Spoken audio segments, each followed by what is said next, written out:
Good morning, everyone. I hope you all are fine. Dear students, I think your half yearly exams are over now, so we have to move into our next semester. It's next part. So we have to do chapter 10 of grammar book. Okay, so our chapter 10 is determiners. Got it, everyone? So you have to open the book, you have to revise the rules. Okay, so what is determiner? First of all, it is a word placed before a noun to provide information such as quantity, ownership and specificity. Okay, अब जैसे आपने adjectives किए हैं सभी ने adjectives, तो उसी तरह से ही होते हैं। आर्टिकल्स किए हैं, डेमोन्स्ट्रेटिव एडजेक्टिव्स किए हैं, पोजेसिव्स एडजेक्टिव किए हैं, क्वांटिफायर्स एडजेक्टिव्स किए हैं। सो ये सब एडजेक्टिव्स ही डिटर्मिनर्स कहलाते हैं बेटा, ध्यान रखना इस चीज़ का। Okay, so what is determiners? A determiner is a word that is placed just before a noun to give additional information about that noun, and that's why they are also classified as adjectives, है ना? तो dear students, as I told you earlier also, so determiners are adjectives. Clear? But आप ये चीज़ ध्यान रखेंगे कि determiners यही 4 kinds के होते हैं. Okay,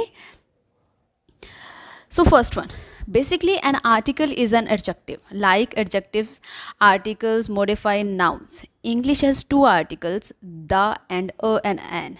This is used to refer to specific or particular noun. A and an is used to modify non-specific और non-particular nouns, है ना? तो जैसे मैंने आपको बताए हैं कि आर्टिकल्स, आपने आर्टिकल चैप्टर किया होगा. I told you about the separately all rules also, है ना? We have discussed about it कि अ कहाँ यूज़ होता है, एन कहाँ यूज़ होता है एंड द कहाँ यूज़ होता है.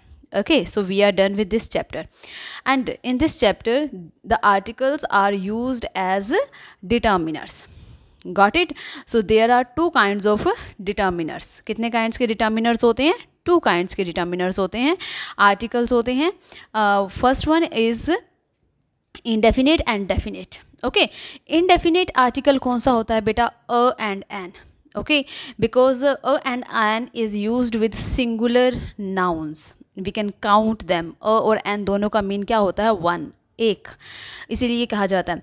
एंड अ कहाँ यूज़ होता है बच्चे? अ is used with consonant sounds, है ना? क ख ग आपने साउंड्स की होंगी हिंदी में भी. And this alphabet and A is used with the consonant sounds, like a pencil, a desk, a book, है ना? तो and next one is N. N is used with vowel sounds. Vowels sounds, ध्यान दीजिए बेटा, it is used with sounds. A E I O U. अब U य नहीं होना चाहिए बेटा, इट शुड बी ऊ, है ना? अ ऊ की साउंड होनी चाहिए. आपने अ आ ई ऊ किए होंगे, तो it should be the sound of vowels. Okay, so what is this? A and an with you is used with only and only sounds. A is used with consonant sound and an is used with vowel sounds. Okay, everyone. Second one is definite article. Definite, it means it is used with the definite nouns. Okay, so it can be singular and plural, दोनों हो सकते हैं. Got it? Next is demonstrative adjective or determiners. This, that, these, those.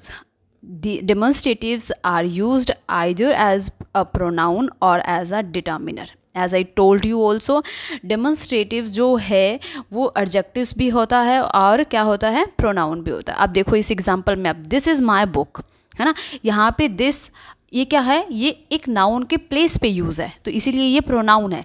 But this book is mine. अब देखो, जो word noun के साथ use किए जाते हैं बेटे, वो क्या होते हैं? एडजेक्टिव्स होते हैं और डिटर्मिनर्स होते हैं. ठीक है, तो दिस बुक, यहाँ पे जो दिस है वो क्या है? What is this? वो है डिटर्मिनर्स और adjectives. Okay, yes. Come at third. Next is possessives determiner. Okay, as we are done in possessive adjective also, it shows the belongingness, it shows the ownership. His, her, your, our, my, their, its, है ना, his bag, her bag, your bag, are bags, my bag, their bags, its leg, you can say anything, है ना।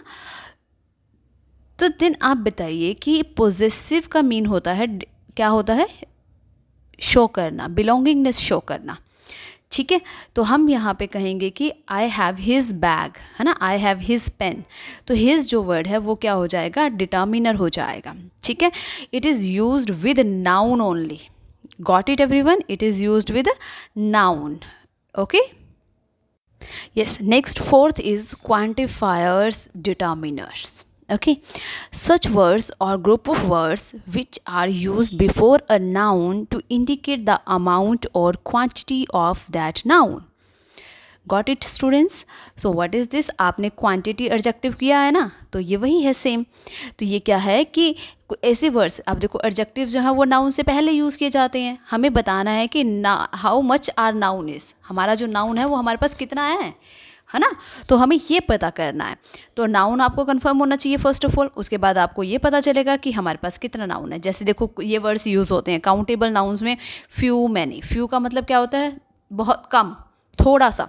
Many मतलब बहुत ज़्यादा, okay. Few boys, few girls, many pens, many stars, many hairs, है ना, etcetera. So these words are used with countable nouns. Few, many, some, जैसे हम use करते हैं like I have some pens, है ना, I have some books to read, okay. So these words are used with nouns and these are used with countable nouns.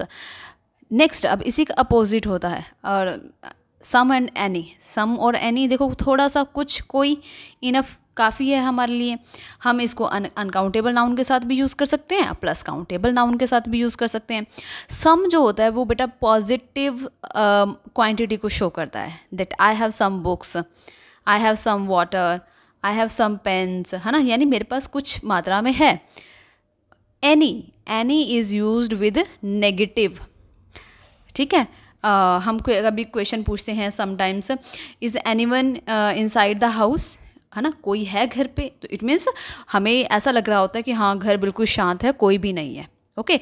सो यहाँ पे जो है any is used with negative. Less, little. अब less और little का mean क्या होता है, बहुत कम, जैसे फ्यू होता है काउंटेबल में और यहाँ पे लेस होता है अनकाउंटेबल में। मच अनकाउंटेबल के साथ यूज़ करते हैं और मैनी यूज़ करते हैं काउंटेबल के साथ, ओके। इसलिए हम इसे कहते हैं कि less water, little water, much water. अब देखो water, sugar, we can not count it, हम इसे काउंट नहीं कर सकते। अब हमें काउंट करना है तो हमें क्या यूज़ करना पड़ेगा, हमें मैनी यूज़ करना है, हमें फ्यू यूज़ करना पड़ेगा। Few boys are there in my class, है ना, तो इसीलिए। अब देखिए एग्जांपल्स। अब लेस और लिटिल कब यूज़ करते हैं हम, बिल्कुल नेगेटिव सेंस होती है हमारे पास, कि हमारे पास बहुत कम वाटर है। मान लो कोई हमसे पानी के लिए कह रहा है कि can you give your water, तो you can say that I have less water, यानी आपके पास बहुत कम है, आप उसे नहीं दे सकते हैं। आई हैव सम वाटर, यानी इतना है that it's enough for you, ये बहुत न्यूट्रल में आता है, ठीक है, कि ना तो वो बहुत ज़्यादा है ना ही वो बहुत कम है, that is enough, sufficient. And next is I have much water. Much water it means आपके पास बहुत क्वांटिटी है उसकी, got it. In the same with the countable noun also, जैसे फुल, है ना, full glass, I want full jug, half, you know very well, quarter, that is the fourth part, है ना, 1/4। So dear students, you have to read the chapter carefully, you have to learn the rules, you have to read the rules, you have to try the exercise, okay everyone. So thank you so much.